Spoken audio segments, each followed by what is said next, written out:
Panorama group, जो सोचता है वो करता है। आपके अपने सपनों का आशियाना। नमस्कार, आप देख रहे हैं भारत लाइव। देखिए, बिहार की राजनीति में इन दिनों सियासी पारा अचानक चढ़ गया है। अब बिहार में जहां बयान सिर्फ बयान नहीं होते, बल्कि बड़े राजनीतिक संदेश लेकर आते हैं, और एक ऐसा बयान ने ही भूचाल ला दिया है कि सत्ता पक्ष और विपक्ष हर कोई अपने अपने तरीके से इसका मतलब निकालने में जुट गया है। देखिए, विधायक आईपी गुप्ता ने एक ऐसा दाव चला है जिसने सीधे एनडीए के अंदर की राजनीति को छेड़ दिया है। दरअसल आईपी गुप्ता ने केंद्रीय मंत्री राजीव रंजन उर्फ ललन सिंह को बिहार का अगला मुख्यमंत्री बनाने का वकालत कर दी है। अब ये कोई साधारण सुझाव नहीं था, ये एक सोची समझी राजनीतिक चाल मानी जा रही है। अब असली सवाल ये है कि आईपी गुप्ता ने ऐसा बयान क्यों दिया। इसके पीछे तीन बड़े वजह मानी जा रही है। पहली ये कि एनडीए के अंदर संभावित मतभेद को उभारना, दूसरा ये कि जातीय राजनीति को फिर से केंद्र में लाना, और तीसरा ये विपक्ष की तरफ से एक नैरेटिव सेट करना कि सत्ता पक्ष में भी सब कुछ ठीक नहीं है। देखिए, गुप्ता ने अपने बयान में श्री कृष्ण सिंह, कर्पूरी ठाकुर और नीतीश कुमार जैसे समाजवादी नेताओं का जिक्र करते हुए ललन सिंह को उसी परंपरा का नेता बताया। यहीं से असली खेल शुरू होता है। असल में इस बयान के जरिए एक तीर से कई निशाने साधे गए हैं। पहली नजर में ये ललन सिंह की तारीफ लगती है, लेकिन अंदर ही अंदर ये एनडीए के भीतर जातीय संतुलन को लेकर बहस छेड़ने की कोशिश है। सवर्ण बनाम पिछड़ा, ये राजनीति को फिर से हवा देने का संकेत दिखाया जा रहा है। देखिए, राजनीतिक गलियारों में पहले से ही चर्चा थी कि अगर बिहार में अगला मुख्यमंत्री बदला जाता है तो बीजेपी के किसी चेहरे को मौका मिल सकता है। ऐसे में आईपी गुप्ता का ये बयान उस बहस को और तेज करने वाला है जो बीजेपी चल रही है चाल। बीजेपी ने इस पर तुरंत पलटवार भी किया है। देखिए, पार्टी प्रवक्ता ने साफ कहा है कि आईपी गुप्ता को एनडीए की चिंता करने की जरूरत नहीं है, बल्कि अपने नेता तेजस्वी यादव और बिखरे हुए विपक्ष पर ध्यान देना चाहिए। यानी जवाब भी उतना ही राजनीतिक था जितना सवाल। वहीं जेडीयू की तरफ से भी इस पर साफ लाइन में बयान दिया गया है। मुख्यमंत्री कौन बनेगा ये फैसला एनडीए के अंदर होगा, और आखिरी मुहर नीतीश कुमार ही लगाएंगे इस पर। इससे ये भी साफ संकेत दिया गया है कि अभी भी सत्ता की चाबी नीतीश के हाथ में ही है।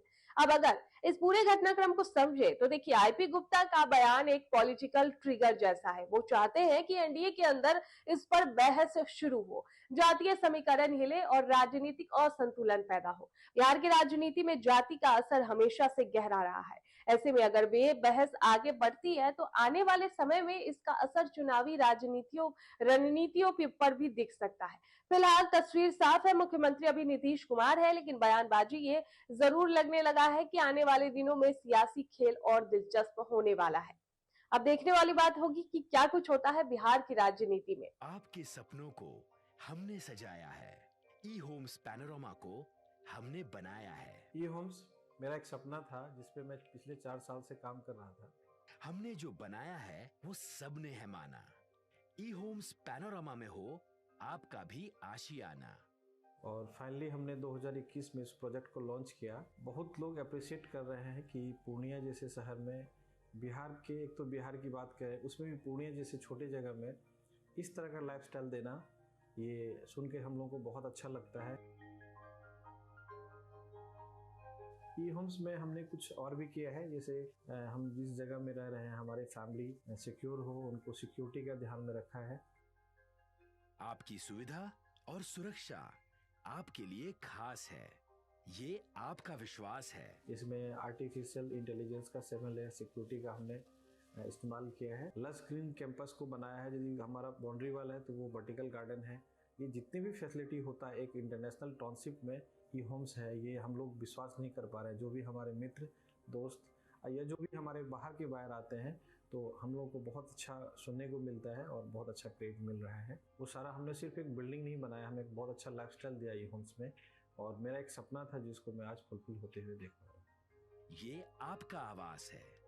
ई होम्स पैनोरमा में अब आपका निवास है।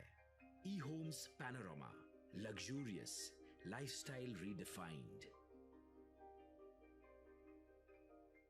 पनोरमा ग्रुप, जो सोचता है वो करता है। अगर ये वीडियो पसंद आई और वह बिहार के राजनीति और बिहारियत से सरोकार रखेनी तो सब्सक्राइब बटन दबा के चैनल के सब्सक्राइब कर ली। ओजे एगो घंटी बा, ओकरा बटन दबा देला से कुल सटीक और मारक खबर रुआ मुफ्त में मिल जाई। अगर रुआ पत्रकारिता के हमनी के नया प्रयोग में सहयोग कर चाहतानी तो ज्वाइन बटन दबा दी। पेटीएम नंबर नोट कर ली 9386816700।